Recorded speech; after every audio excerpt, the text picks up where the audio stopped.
Welcome to our channel. Today we how to log into Stripe to manage chargebacks for orders, detailed guide step by step clearly. Open your web browser and navigate to the Stripe website. In the top right corner, click on the Login button. Enter your email address associated with your Stripe account. Click the Next button. You will receive an email with a login link if you have enabled Magic Link. Open your email inbox and look for the login email from Stripe. Click the link in the email to be redirected to your Stripe dashboard.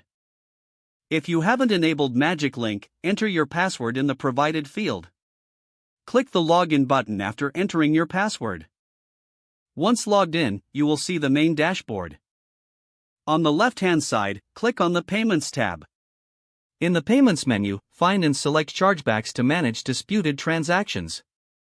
Here, you can view details of chargebacks including status, reason, and due dates. Click on a specific chargeback for more information and action options. Review the documentation and evidence associated with the chargeback.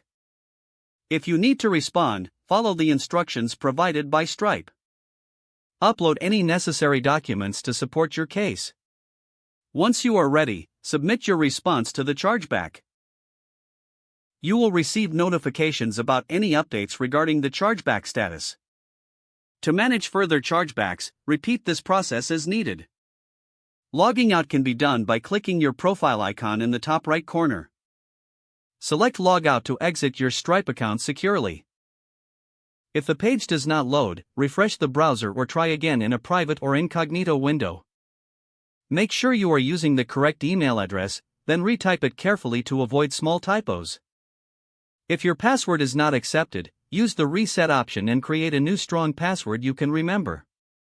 Check your spam folder for verification or security emails, then complete any requested confirmation steps. Enable two-factor authentication if available to improve account security and reduce unauthorized access risk.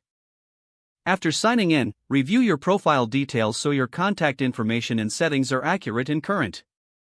Don't forget to like this video and subscribe to our channel for more step-by-step tech guides.